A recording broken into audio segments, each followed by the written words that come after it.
Thank you for joining us for CNTV. I'm Brad Clonch. And I'm Quin Tran. Through special exhibitions, the Chickasaw Cultural Center spotlights the talents of tribal citizens. One of them is Ben White. His talents in pottery are now on display. Learned most of my Indian crafts from my grandfather, who was a late starter, by the way. He was a police officer in Ardmore, Oklahoma, most of his life. And when he retired and got older, and I began to get acquainted with, he started getting into some of the arts, beadwork and leather work and some other things. And that was my very first interest. And then a little later in life, I got involved with clay, and that kind of took over. You have an interesting background. You're a retired firefighter in Edmond, Oklahoma, 31 plus years. How's the switch from going firefighting to now pottery? Well, I've dabbled with the pottery the whole time that I was a firefighter, but all through my career, it seemed that we were in the process of trying to limit the exposure to smoke and fire and heat. And then now that I've retired, all I'm doing is trying to expose my pottery to different forms of smoke and fire and heat and get different results from the clay.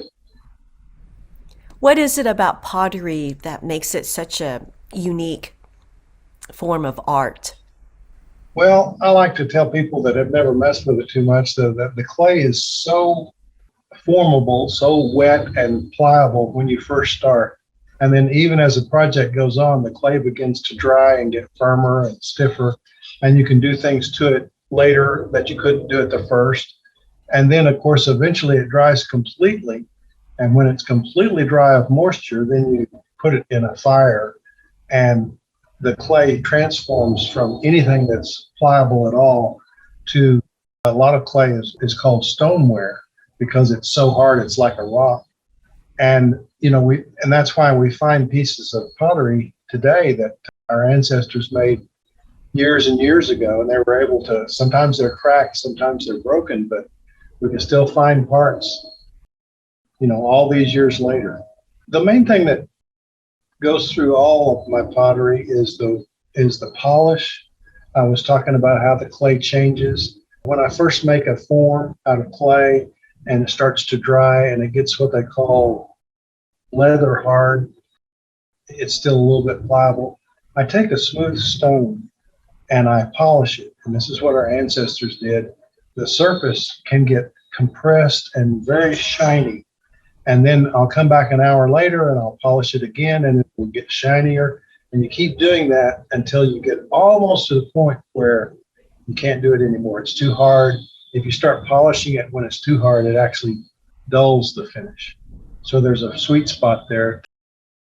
And I do that on all my clay because I don't put any glaze on them. The only shine they have is from this polish early on. And then after they're in the heat and in the fire and they get smoked, whichever way they're smoked, then I put a light coat of wax on them to bring that shine back out.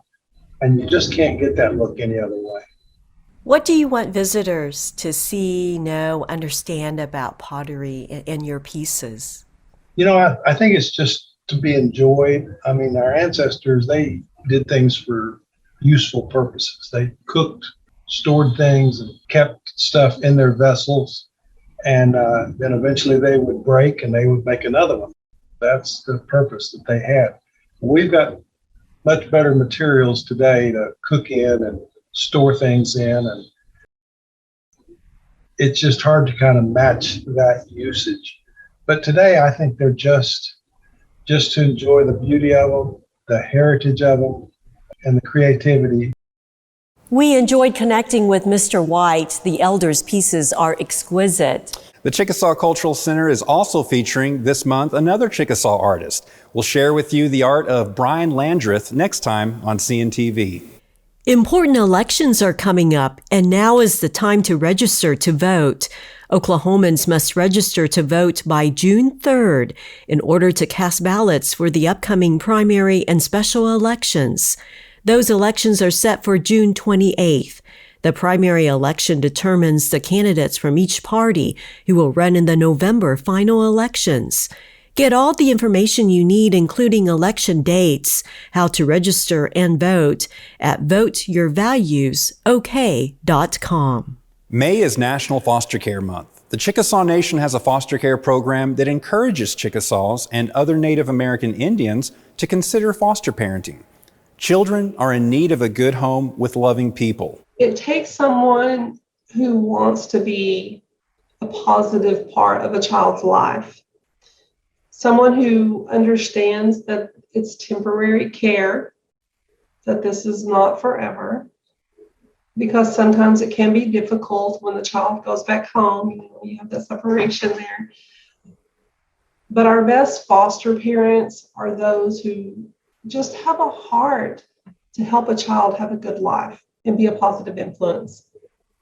When we see little ones go into foster care, of course, in the very beginning, they are so scared. And so to be taken, out of the home away from mom and dad for whatever reason is very traumatic to a child. So to see them come into a foster home and they're probably really scared and very worried, about what may be happening to mom and dad or even their dog and their cat,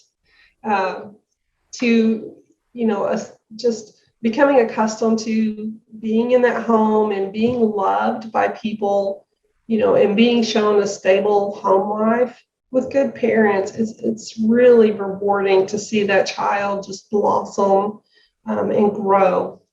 Our recent statistics show that 2,500 First American children are in Department of Human Services custody at any given time. And on average, another 350 First American children are in the custody of tribal courts. So that need is just tremendous. And at this time, Chickasaw Nation Foster Care, we have approximately 25 homes in the state of Oklahoma. So we're really looking forward to recruiting and getting more people interested in fostering and opening more homes. It's important to know where you come from. It's very important to know your background and your heritage. And the best way to do that is for our Native American children to stay with Native American families. The Chickasaw Nation's foster care program requires a background check. You must be at least 21 years of age, a resident of Oklahoma, and be a member of a federally recognized tribe. Get full details by visiting chickasaw.net or by calling and contacting the tribe's foster care program. As parents, the health and wellness of our children are very important to us. We'll be talking over the next few months with pediatrician Dr. Tangra Broge about healthy habits for our kids. In this episode, she tells us the importance of health together as a family. Contrary to what TikTok would have us believe, we are actually our children's primary influence. We are the ones that can make the most impact on their decisions. And so I think the pandemic has given us kind of unique opportunities to look for different ways to spend time together as a family. I know that some families have really gotten into cooking together, and what a great way to encourage family meal time and a healthy lifestyle by learning how to cook as a family. Outdoor activities have taken on a whole new meaning during the past couple of years as far as something that the family can do safely and year round. And so finding ways to get together as a family and get outside, not because we necessarily have to do it, but because we want to do it. We get to do it. That makes exercise fun, and it makes it something that the entire family can enjoy, from the youngest member of the family to the oldest. We'll continue our visit with Dr. Broge in the next episode. Hear her advice on children and sleep, their diet, and nutrition. Reading to our children daily is also important. Fani is the latest children's book published by the Chickasaw Press. The book is now a musical involving Tishomingo Elementary students. Josh Henson did the artwork, and it's so beautiful and funny. And there's some elements in it that are Alice in Wonderland and SpongeBob SquarePants, and there's a little shotchi, which is a or crawfish or mud bug. They're different colors, and they're little bitty all the way through the book on each page, and my kids just love seeing it or trying to find them. Wiley Barnes did a wonderful job on writing this thing, and there's so much character in every page, the rhyming words and how funny is.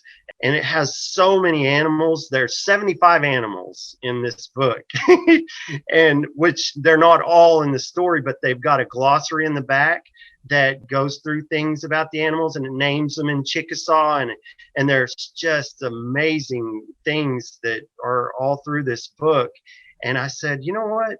This would make a great play or just absolute curriculum, because I teach music, visual art, theater, and dance. This involves your fourth grade students there in Tishomingo, along Yes. with 10-year-old Layla Barnes, who is the daughter of the author, who is the inspiration for the book. She's also 10 years old, fourth grader in a nearby school district. How fun is it to work with the inspiration with the book, starring as your main role, Fani the squirrel? She does the book trailer, and so it's her voice on the book trailer as they animate this book trailer. Let's go to my favorite place, the zoo. She's got such a wonderful voice for acting, and then she comes in here. We did Zoom practices first, and she came on, and the kids were like, "Yay, we've got Layla!" And then so they just love her. Every time she comes in, she's like a star in our classroom. She has this bubbly personality that is just like the bubbly personality of the squirrel in the book. Just to back up a bit, the word Fani is a Chickasaw word for squirrel. And so it's so fun to incorporate the Chickasaw language in this project, isn't it? Absolutely. We have words throughout the play, how they relate to Chickasaw culture, the animals. And we've got a clan animal song. There's so much language. We've got a snake dance that the snake Sinti does. And the kids have really taken on the language. You were awarded 3 grants to make this musical happen. Tell us about that. Who are the people involved? What roles do they play? We're blessed to have Latasha Eck, who is the drama instructor for us. We have Tanya Kilburn, who is the dance instructor for us. And then Patrick Riley, who is the visual arts instructor. They are wonderful to have.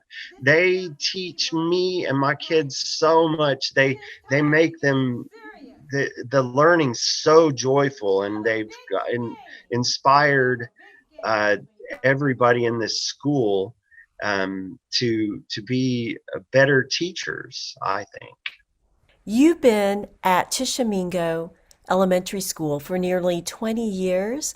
What is it that brings you back every year? Is it projects like this musical?